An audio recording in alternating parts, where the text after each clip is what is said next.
आदमी की सफलता के पीछे एक औरत का हाथ होता है। ये कहावत तो आपने सुनी ही होगी, मगर कभी कभार ये बीड़ा एक आदमी उठाता है और एक महिला को सफल बनाने में अपना सब कुछ झोंक देता है। नतीजा, वो महिला सफल होती है और इस कदर सफल होती है कि विश्व चैंपियन बनती है, अपनी टी शर्ट पर इंडिया लिखने का सपना पूरा करती है और सबसे ज़रूरी समाज के उन तानों का जवाब बनती है जो उसे बचपन में दिए जाते थे। ये सारी कामयाबी हासिल हुई बावजूद इसके कि उसका जन्म 2.5 महीने जल्दी यानी प्री मेच्योर हुआ था। 6 महीने से ज़्यादा इंक्यूबेटर मशीन में रखना पड़ा था, दिखता कम था, चलने फिरने में दिक्कत होती थी, मगर उसने अपना सपना पूरा किया। हम बात कर रहे हैं पैरालंपिक विश्व चैंपियन सिमरन शर्मा की। यानी आज के इस वीडियो में हम जानेंगे कि सिमरन शर्मा ने कैसे अपनी कमजोरी को अपनी ताकत बनाया और कैसे उनके पति ने उनका साथ देकर एक मिसाल कायम की। नमस्कार, मेरा नाम है रविशंकर, आप देख रहे हैं खबर गांव। सिमरन गाजियाबाद के मोदी नगर में गोयलपुरी मोहल्ले में पली बढ़ी, जहां उनके पिता मनोज कुमार मेडिकल प्रैक्टिशनर थे और मां हाउसवाइफ। बेटी की कमज़ोर आंखें, चलने फिरने में दिक्कत हमेशा माँ बाप को परेशान करता था। चिंता रहती थी कि बेटी क्या और कैसे करेगी। हालांकि सिमरन की खासियत थी कि वो स्कूल लेवल पर हमेशा खेल कूद में हिस्सा लिया करती थी। लोग चिढ़ाते थे मगर सिमरन हार नहीं मानती थी। सिमरन की इसी विल पावर ने उन्हें कई मेडल भी जितवाए, लेकिन पैसों की तंगी की वजह से उन्हें सही ट्रेनिंग नहीं मिल पाई। थोड़ा वक्त बीता और सिमरन ने मोदी नगर के रुक्मणी मोदी महिला इंटर कॉलेज में दाखिला लिया। तब शायद ही सिमरन को अंदाजा था कि उनका वक्त बदलने वाला है। सिमरन ने इंटर कॉलेज प्रतियोगिताओं में हिस्सा लेना शुरू किया और उन्हें अपनी स्प्रिंटिंग की ताकत का एहसास हुआ। स्प्रिंटिंग माने कम दूरी में जितनी तेज हो सके उतनी तेज दौड़ना। 2015 में उनकी मुलाकात गजेंद्र सिंह से हुई, जो एक एथलीट और आर्मी सैनिक थे, जो बाद में उनके कोच बने। गजेंद्र ने सिमरन की काबिलियत को पहचाना और उनकी ट्रेनिंग शुरू की। द टाइम्स ऑफ इंडिया को दिए इंटरव्यू में गजेंद्र ने अपनी पहली मुलाकात के बारे में बताया। उन्होंने कहा, मैंने 9 साल पहले मोदी नगर में सिमरन से मुलाकात की और तुरंत उनकी स्प्रिंटर की काबिलियत को देख लिया। भले ही उनकी नज़र कमज़ोर थी, मैंने उनकी दौड़ शुरू कराई और उनकी मांसपेशियों की ताकत और स्टेमिना बढ़ाने पर काम किया। फिर उनकी तकनीक पर कई बार मैं स्टेडियम वालों से रात देर तक मैदान खुलवाता था ताकि अपनी दूसरी कोचिंग ड्यूटी के बाद सिमरन को ट्रेनिंग दे सकूं। गजेंद्र सिंह और सिमरन शर्मा का एथलेटिक्स के लिए साझा जुनून उन्हें करीब लाया और उन्होंने शादी करने का फैसला किया। जब उन्होंने अपने अपने परिवारों को बताया तो दोनों के अलग अलग बैकग्राउंड की वजह से परिवार वालों ने इसका विरोध किया। काफ़ी मनाने के बाद दोनों की शादी हुई और यहीं से सिमरन के सपनों का सच होना शुरू हुआ। बीबीसी को दिए एक इंटरव्यू में सिमरन ने बताया कि गजेंद्र उनका सबसे बड़ा सहारा है। शादी में पहले जब गजेंद्र ने उनसे पूछा कि वो अपनी ज़िंदगी में क्या करना चाहती हैं, तो सिमरन ने हल्के फुल्के अंदाज में कहा कि वो चाहती हैं कि उनकी टी शर्ट पर इंडिया लिखा हो। भले ही सिमरन ने ये बात मजाक में कही थी, लेकिन गजेंद्र के दिमाग में ये बात बैठ गई। शादी के बाद की एक मज़ेदार घटना को याद करते हुए सिमरन कहती हैं, शादी के अगले दिन गजेंद्र ने मुझे जगाया और बोला, चलो तैयार हो जाओ, जिम जाना है। मेरे हाथों में मेहंदी लगी थी, मेरी मुंह दिखाई होने वाली थी और लोग आने वाले थे। मैं जिम से ट्रैक सूट में वापस आई और मुंह दिखाई वाले लोग मुझसे ही पूछ रहे थे, बेटा बहू कहाँ है? मैंने कहा, मैं ही हूँ जी।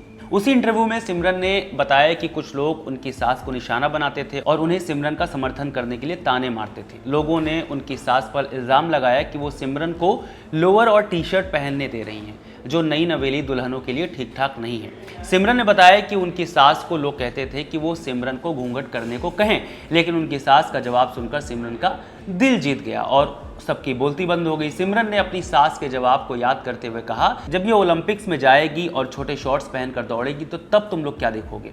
जब सिमरन ने ओलंपिक शब्द सुनकर हंसना शुरू किया तो गजेंद्र ने पूछा कि वो क्यों हंस रही हैं। सिमरन ने कहा कि वो ओलंपिक में नहीं जा सकती क्योंकि टीवी पर ओलंपिक्स देखते वक्त भी उन्हें पसीना आता है।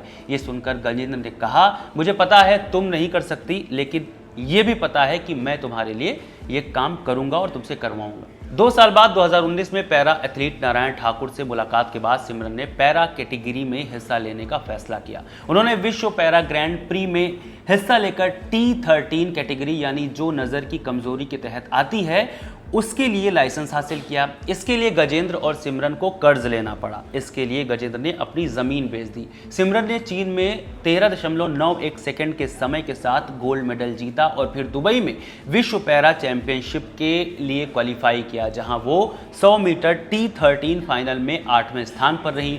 2021 में सिमरन ने दुबई में विश्व पैरा ग्रैंड प्री में 100 मीटर में 12.74 सेकंड का समय निकाला और टोक्यो पैरालंपिक्स के लिए महिलाओं की 100 100 मीटर T13 इवेंट में क्वालिफाई किया। टोक्यो में सिमरन अपनी हीट में 5वें स्थान पर रही। उन्होंने बताया, चीन में लाइसेंस के लिए जाने के लिए मेरे पति ने 3.5 लाख का कर्ज लिया और 9 लाख की ज़मीन बेची। शुरू में ट्रेनिंग के दौरान मुझे लेन में रहने में दिक्कत होती थी, मेरा शरीर बाईं ओर झुका रहता था, तो मेरे पति मेरी पीठ और बाजू पर वजन बांधकर मुझे लेन में रहने की ट्रेनिंग देते थे। दरअसल 1 साल पहले पेरिस में विश्व पैरा एथलेटिक्स चैंपियनशिप से पहले सिमरन को जांघ में चोट लगी थी। चोट के बाद 5 महीने तक रिकवरी के बाद उन्होंने हांगझोउ एशियन गेम्स में 100 मीटर में 12.68 सेकंड और 200 मीटर फाइनल में 26.12 सेकंड के समय के साथ 2 सिल्वर मेडल जीते। गजेंद्र बताते हैं, जब सिमरन को जांघ में चोट लगी तो वो 3-4 महीने घर पर रिकवरी में थी। हमने शैडो रनिंग प्रैक्टिस की ताकि लेन से बाहर जाने या दूसरी लेन में जाने की गलती ना हो। कोबे में सिमरन ने पहले हीट में 25.26 सेकंड और सेमीफाइनल में 25.12 सेकंड का समय निकाला। फाइनल में उन्होंने डोमिनिका की डार्लेनीस डेला सेवेरिना और लॉरियन गोम्स डे अगुयार को पछाड़कर गोल्ड जीता। हालांकि 100 मीटर हीट में अपने गाइड के साथ लेन उल्लंघन की वजह से उन्हें डिस्क्वालीफाई कर दिया गया, लेकिन सिमरन को भरोसा है कि वो और बेहतर करेंगी। उन्होंने कहा, मेरा लक्ष्य पेरिस पैरालंपिक्स क्वालिफाई करना है और मैं खुश हूं कि मैंने ये कर लिया। हर रेस मेरे लिए नई होती है और मुझे अपनी क्षमताओं के हिसाब से ढलना पड़ता है। मैं पेरिस पैरालंपिक्स में भारत के लिए मेडल जीतना चाहती हूं और मेरा लक्ष्य है कि वहां भी आज की तरह राष्ट्रगान बजे। साल 2024 में हुए पेरिस पैरालंपिक में सिमरन का सपना पूरी तरह से तो पूरा नहीं हुआ, लेकिन उन्होंने 100 मीटर की दौड़ में 4था स्थान और 200 मीटर की दौड़ में कांस्य पदक हासिल जरूर किया, जिसके बाद सिमरन को राष्ट्रपति भवन में आयोजित समारोह में अर्जुन अवार्ड से सम्मानित किया गया। ये कहने में गुरेज नहीं कि सिमरन शर्मा की कहानी कई लोगों के लिए प्रेरणा का विषय है। खासकर गजेंद्र ने जिस तरह से सिमरन का साथ दिया, ये भी आज के समाज में एक बड़ा संदेश है। आप इस कहानी को सुनने के बाद क्या सोचते हैं, कमेंट करके हमें जरूर बताएं। बहुत शुक्रिया।